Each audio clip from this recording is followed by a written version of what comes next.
സർവം കൃഷ്ണാർപ്പണമസ്തു. ശ്രീരാമൻ എന്തുകൊണ്ടാണ് സീതാമാതാവിനെ ഉപേക്ഷിച്ചത്? ഇത് രാമായണത്തിലെ ഏറ്റവും വേദനാജനകവും ചർച്ച ചെയ്യപ്പെടുന്നതുമായ സംഭവങ്ങളിലൊന്നാണ്. ഇത് വെറും സീതയെ സംശയിച്ചതുകൊണ്ട് എന്ന ലളിതമായ കാര്യമല്ല. രാജധർമ്മം, പ്രജാഭിപ്രായം, വ്യക്തിജീവിതം എന്നിവ തമ്മിലുള്ള സംഘർഷമായാണ് പരമ്പരാഗത രാമായണ വ്യാഖ്യാനങ്ങളിൽ ഇത് അവതരിപ്പിക്കുന്നത്. ലങ്കാ യുദ്ധത്തിനു ശേഷം സീതാമാതാവിനെ രാവണന്റെ തടവിൽ നിന്ന് ശ്രീരാമൻ മോചിപ്പിച്ചു. സീതയുടെ പവിത്രത തെളിയിക്കുന്നതിനായി അഗ്നിപരീക്ഷ നടന്നതായും വാൽമീകി രാമായണത്തിലെ ഉത്തരകാണ്ഡത്തിൽ പറയപ്പെടുന്നു. ശ്രീരാമൻ സീതയുടെ പവിത്രതയെ അംഗീകരിക്കുകയും ചെയ്തു. അയോധ്യയിൽ തിരിച്ചെത്തിയ ശേഷം ഇരുവരും രാജദമ്പതികളായി ജീവിച്ചു.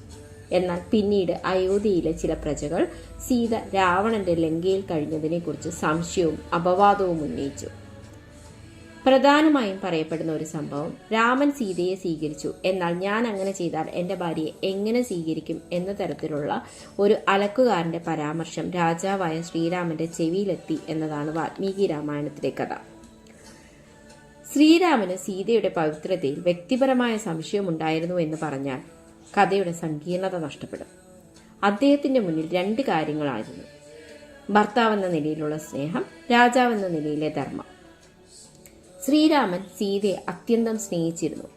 സീതയെ വേർപിരിയുന്നത് അദ്ദേഹത്തിന് വലിയ വേദനയായിരുന്നു. എന്നാൽ അയോധ്യയിലെ രാജാവിന് തന്റെ വ്യക്തിപരമായ ഇഷ്ടത്തേക്കാൾ പ്രജകളുടെ വിശ്വാസവും രാജ്യത്തിന്റെ ധർമ്മവും പ്രധാനമാണ് എന്നതായിരുന്നു രാജധർമ്മത്തിന്റെ സങ്കല്പം.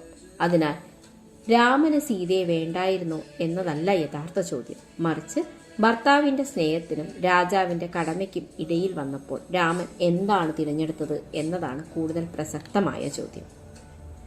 ഏറ്റവും വേദനാജനകമായ ഭാഗം ഇതാണ്: ആ സമയത്ത് സീത ഗർഭിണിയായിരുന്നു.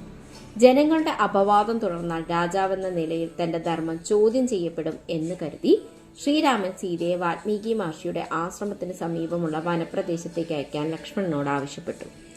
സീത അവിടെ വാൽമീകി മഹർഷിയുടെ ആശ്രമത്തിൽ അഭയം തേടി.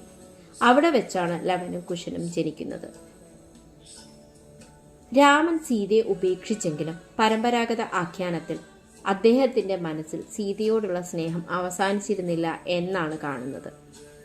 അയോധ്യയിലെ അശ്വമേധ യാഗവുമായി ബന്ധപ്പെട്ട് സീതയുടെ സാന്നിധ്യം ആവശ്യമായ സാഹചര്യത്തിൽ സീതയ്ക്ക് പകരമായി സ്വർണത്തിൽ നിർമ്മിച്ച സീതയുടെ പ്രതിമ സ്ഥാപിച്ചതായി വാൽമീകി രാമായണത്തിൽ പറയുന്നു. അതിലൂടെ സീതയോട് അദ്ദേഹത്തിനുള്ള മാനസിക ബന്ധം എത്ര ആഴത്തിലുള്ളതാണെന്നും സൂചിപ്പിക്കപ്പെടുന്നു. പിന്നീട് ലവകുശന്മാർ രാമന്റെ പുത്രന്മാരാണെന്ന് തിരിച്ചറിയുകയും സീതയുടെ പവിത്രത വീണ്ടും ചോദ്യം ചെയ്യപ്പെടുന്ന സാഹചര്യം ഉണ്ടാവുകയും ചെയ്തു. അപ്പോൾ സീതാമാതാവ് ഭൂമി ദേവിയോട് തന്റെ പവിത്രതയ്ക്ക് സാക്ഷ്യം നൽകണമെന്ന് പ്രാർത്ഥിച്ചു. അങ്ങനെ സീതാമാതാവ് ഭൂമിയിലേക്ക് മടങ്ങി. ഭൂമിദേവി സീതയെ സ്വീകരിച്ചു. ചുരുക്കി പറഞ്ഞാൽ ശ്രീരാമൻ സീതയെ ഉപേക്ഷിച്ചത് സീതയുടെ പവിത്രതയിൽ വിശ്വാസം ഇല്ലാത്തതിനാലല്ല, രാജാവെന്ന നിലയിലുള്ള രാജധർമ്മവും പ്രജാഭിപ്രായവും തന്റെ വ്യക്തിപരമായ സ്നേഹത്തെക്കാൾ മുകളിലാണ് എന്ന പരമ്പരാഗത രാമായണ വ്യാഖ്യാനം മനസ്സിലാക്കി തരുന്നത്.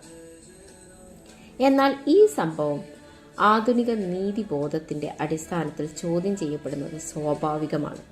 സീത അനുഭവിച്ച വേദനയും അനീതിയും ഈ കഥയുടെ മറ്റൊരു പ്രധാന തലമാണ്. വാൽമീകി രാമായണത്തിലെ ഉത്തരകാണ്ഡത്തെ അടിസ്ഥാനമാക്കിയുള്ള വിവരണമാണിത്. വിവിധ രാമായണ പതിപ്പുകളിലും പ്രാദേശിക പാരമ്പര്യങ്ങളിലും ഈ സംഭവത്തിന്റെ വിശദാംശങ്ങളിലും വ്യാഖ്യാനങ്ങളിലും വ്യത്യാസങ്ങളുണ്ട്. നിങ്ങളുടെ അഭിപ്രായങ്ങൾ കമന്റ് ബോക്സിൽ രേഖപ്പെടുത്തുക. വീഡിയോ ഇഷ്ടമായെങ്കിൽ ചാനൽ സബ്സ്ക്രൈബ് ചെയ്യാനും വീഡിയോ ലൈക്ക് ചെയ്യാനും മറക്കരുത്. സർവം കൃഷ്ണാർപ്പണമസ്തു. നന്ദി.